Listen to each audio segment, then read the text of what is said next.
Hello everyone, welcome back to my channel. So చాలా days అయిందండి, 4-5 days అవుతుంది maybe classes అనేది అప్లోడ్ చేయలేదు.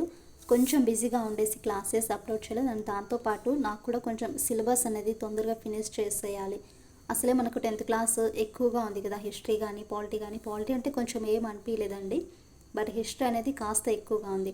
అండ్ దాంతోపాటు సెకండ్ ఇయర్ మనకు హిస్టరీ అనేది కూడా చూస్తున్నాను. మేబీ పాసిబుల్ అయితే వీడియోస్ అయితే చేస్తాను, క్లాసెస్ అనేవి చేయాలనుకుంటున్నాను. బట్ ఏంటంటే చాలామంది ఇంట్రెస్టెడ్గా లేరు. అది మేబీ ఐ డోంట్ నో, మీకు నోటిఫికేషన్ వచ్చినాక చదువుతాంలే అనే మైండ్ సెట్లో ఏమన్నా ఉన్నారంటే, బట్ అది ఎప్పటికీ రాంగ్ అండి. సో నోటిఫికేషన్ వచ్చిన తర్వాత మీరేం చదువుతారు, అసలు మీకు టైం ఉంటుందా చదవడానికి? ఒక విషయం చెప్పండి. సో టైం అనేది ఉన్నప్పుడు యూజ్ చేసుకోవాలి, కానీ లేనప్పుడు వేస్ట్ చేసుకొని ఫీల్ అవ్వద్దండి ఎప్పుడు కూడా. అదైతే మైండ్లో ఉంచుకోండి. బికాస్ అంటే లాస్ట్ ఇయర్ మనం చూసుకున్నాము, సో టైం అనేది చాలా తక్కువగా ఇచ్చారు. అది మనకు ఒక లెసన్ లాగా అనిపించింది, చాలా తక్కువగా ఇచ్చారు. ఆ టైంలో ఇంత సిలబస్ ఇంత మనకు అది కాక సోషల్ అండ్ దాంతోపాటు చాలా ఇస్తారు. లైక్ మనకు సైకాలజీలో 3 యూనిట్స్, ఎస్జిటి వాళ్ళకైతే 4 యూనిట్స్ ఉంటాయి. చూడడానికి 3 యూనిట్సే కదా అనుకుంటా, బట్ అందులో ఎంత మనకు డిఫికల్ట్గా ఉంటాయి. బిట్ అనేది ఏ వేలో అడుగుతారో కూడా మనం గెస్ చేయలేము. సో మనం రాసినట్టు ఎట్లాగా. సో అలాంటప్పుడు మ్యాక్సిమం మనకు నోటిఫికేషన్కి ముందే సిలబస్ అనేది కంప్లీట్ చేసేయండి. అండ్ ఈరోజు వచ్చేసి మనకు నోట్స్ అనేది నేను పర్స్పెక్టివ్ ఎడ్యుకేషన్కి సంబంధించిన ప్రతి వీడియోలో బేసిక్స్ ఇన్ఫర్మేషన్ నుండి మీకు అప్లోడ్ అయితే చేస్తున్నానండి. లాస్ట్ వీడియోస్లో చూసుకుంటే మీరు భారతీయ తత్వవేత్తల దృక్పథంలో విద్య, అండ్ ఈరోజు వచ్చేసి విద్యా రకాలు, టైప్స్ ఆఫ్ ఎడ్యుకేషన్ గురించి అయితే నేర్చుకున్నాం. ఈ వీడియో కంప్లీట్ అయ్యేంత వరకు మీరు అసలు విద్యా దృక్పథాలు అంటే ఏంటి, దానిలో ఉండే బిట్ అనేది మనకి ఏ రకంగా వస్తుందని ఇది కూడా మనం నేర్చుకుంటారు. సో మీరైతే క్లాస్ అనేది స్కిప్ చేయకుండా లాస్ట్ వరకు చూడండి. అలాగే మీకు నచ్చినట్లయితే ఫస్ట్ ఆఫ్ ఆల్ మన ఛానల్ని లైక్ చేసి క్లాస్ అనేది కంటిన్యూ చేయండి. సో ఫ్రెండ్స్ చూడండి, ఇక్కడ విద్యా రకాలు, టైప్స్ ఆఫ్ ఎడ్యుకేషన్. సో వీడియోని చూడండి లాస్ట్ వరకు, ఓకేనా. ఫస్ట్ విద్యా రకాలు మనం చెప్పుకున్నాం లాస్ట్ క్లాసెస్లో. నియత విద్య, యాదృచ్ఛిక విద్య. సో ఆల్రెడీ మీకు తెలిసి ఉంటుంది, బట్ మీరు నేర్చేసుకుంటారు కూడా. సో ఫార్మల్ ఎడ్యుకేషన్ అంటే ఏంటి, non formal education, informal education అనేది క్లియర్ కట్గా మీకు ఎక్స్ప్లెయిన్ చేస్తాను. సో ఫార్మల్ ఎడ్యుకేషన్ అంటే రెగ్యులర్గా మనం స్కూల్స్కి కానీ యూనివర్సిటీస్ కానీ రెగ్యులర్గా చేసే కోర్సెస్ అన్నీ కూడా మనకు నియత విద్య కిందికి వస్తాయండి. సో అనియత విద్య, నాన్ ఫార్మల్ ఎడ్యుకేషన్ అంటే మనం ఓపెన్గా చేస్తాం చూడండి, లైక్ పీజీ కానీ డిగ్రీ కానీ ఓపెన్ స్కూల్స్ ఉంటాయి కదా. సో అవన్నీ కూడా నాన్ ఫార్మల్ కిందికి అయితే వస్తాయి. ఇక్కడ అనియత విద్య గురించి ఒక చిన్న ఎగ్జాంపుల్ చూసుకుంటే, అంబేద్కర్ యూనివర్సిటీ ఉంటుంది కదా అండి, నెక్స్ట్ ఐజీఎన్ఓ ఇందిరాగాంధీ ఉంటుంది కదా, అండ్ ఎన్ఐఓఎస్ ఉంటుంది, national institute of open schooling. So ఇవన్నీ మనకు అనియత విద్యకి సంబంధించిన ఉదాహరణలుగా చెప్పుకోవచ్చు. అండ్ దాంతోపాటు స్వయం అంటే study webs of active learning for youth aspiring minds. ఇవన్నీ కూడా మనకు నాన్ ఫార్మల్ ఎడ్యుకేషన్ కిందకైతే వస్తాయి. జ్ఞాన్ దర్శన్ కానీ, యాదగిరి, సప్తగిరి. అలాంటప్పుడు మనం సప్తగిరి ఛానల్లో చూసినప్పుడు అక్కడ కోర్స్కి సంబంధించిన క్లాసెస్ అనేవి వస్తుంటాయి. సో ఇంతకుముందు మనకు అది డీడియట్ సప్తగిరి ఛానల్ అనేది వస్తుంటుంది కదా అండి టీవీస్లలో. సో అవన్నీ కూడా మనకి ఎలా ఓపెన్ ఎడ్యుకేషన్స్ అండి. ఇంకా థర్డ్ వన్ చూసుకుంటే యాదృచ్ఛిక విద్య అండి. యాదృచ్ఛిక విద్య అంటే నియత విద్యకు వ్యతిరేకంగా ఉంటుంది ఎప్పుడు కూడా. ఇన్ఫార్మల్ ఎడ్యుకేషన్ అనేది ఫార్మల్ ఎడ్యుకేషన్కి డిఫరెంట్ అంటే వ్యతిరేకంగా ఉంటుంది. Ivan Illich deschooling society గ్రంథాన్ని రాశారండి.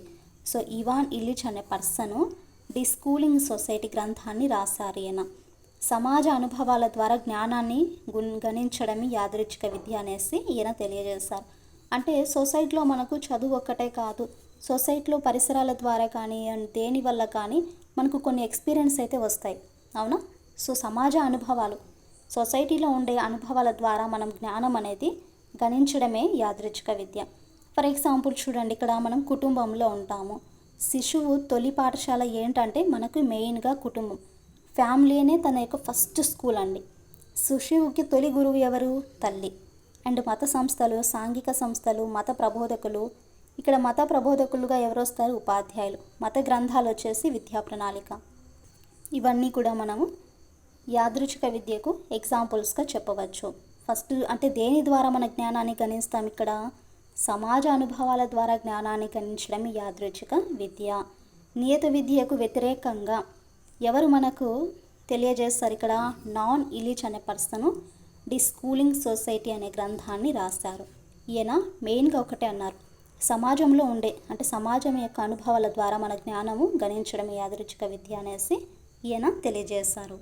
మరి డిఫరెన్సెస్ అయితే చూద్దామండి. డిఫరెన్సెస్ అంటే అన్నీ ఇక్కడ ఫస్ట్ మనకు నియత నేర్చుకుంటే అనియత విద్య ఆటోమేటిక్గా వస్తుంది. సో చూడండి, ఫస్ట్ తేడాలండి. నియత విద్య అంటే వ్యవస్థీకృత బోధన అభ్యసనము, వ్యవస్థీకృత బోధన అభ్యసనం అనేది ఉండదు. సో అనియతకు యాదృచ్ఛికకు కింద చూడండి బాక్స్, నియత విద్య అనియత విద్య యాదృచ్ఛిక విద్య. దీనిలో మనకు కరికులం ఉంటుంది. సో ఫార్మల్ ఎడ్యుకేషన్లో విద్యా ప్రణాళిక ఉంటుంది, అనియత విద్యలో ఉంటుంది. బట్ యాదృచ్ఛిక విద్యలో ఉంటుందా అండి? ఉండదు.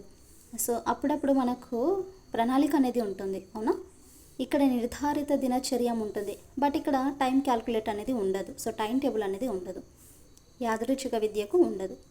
సేమ్ ఇప్పుడు చూడండి, ఇక్కడ టైం టేబుల్ ఉంటుంది, ఉండదు. అడ్మిషన్లకు వయో పరిమితి అనేది ఉంటుంది. సో ఇక్కడ మనకు ఏజ్ లిమిట్ అనేది ఉంటుంది అడ్మిషన్స్ ఉండాలంటే. అనియత విద్య వచ్చేసి ఎటువంటి ఏజ్ రిస్ట్రిక్షన్స్, వయో పరిమితి అనేది ఉండదు. ఇక్కడ ఖచ్చితంగా మనకు హాజరు అంటే అటెండెన్స్ అనేది తప్పనిసరిగా ఉండాలి. బట్ అనియత విద్యలో అయితే అటెండెన్స్ అవసరం లేదు, యాదృచ్ఛిక విద్యలో కూడా అవసరం లేదు. టీచర్ అండ్ స్టూడెంట్స్ మధ్య కమ్యూనికేషన్ అనేది ఉంటుంది. సో పరస్పర చర్య అనేది ఉంటుంది. బట్ ఇక్కడ అనియత విద్యలో స్టూడెంట్ అండ్ పాఠ్య విషయం మాత్రమే ఉంటుంది, గురువు అయితే ఉండరు. సో టీచర్ యొక్క మనకు ఇన్వాల్వ్మెంట్ అనేది ఉండదు. యాదృచ్ఛిక విద్యలో వచ్చేసి స్టూడెంట్ అండ్ సొసైటీ పట్ల ఉంటుంది. సో ఇక్కడ విద్యార్థి అండ్ సమాజం పట్ల. నెక్స్ట్ ఎగ్జామ్స్ అనేవి ఉంటాయి, అనియత విద్యలో కూడా ఉంటాయి, యాదృచ్ఛిక విద్యలో అయితే ఉండవు. ఇక్కడ మనకు ఏం అవసరం ఉంటుంది? సర్టిఫికేట్స్ ఉంటాయి. సో ఆ సర్టిఫికేట్స్ కూడా ఇక్కడ అనియత విద్యలో కూడా మనకు అవసరము, బట్ యాదృచ్ఛిక విద్యలో అవసరం లేదు. జ్ఞాన సాధన అండ్ ఉద్యోగ సాధన అనేది నియత విద్య.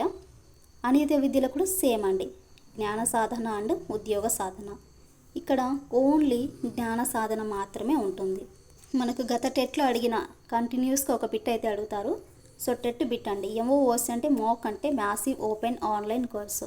సో ఇది ఏ ఎడ్యుకేషన్కి సంబంధించింది?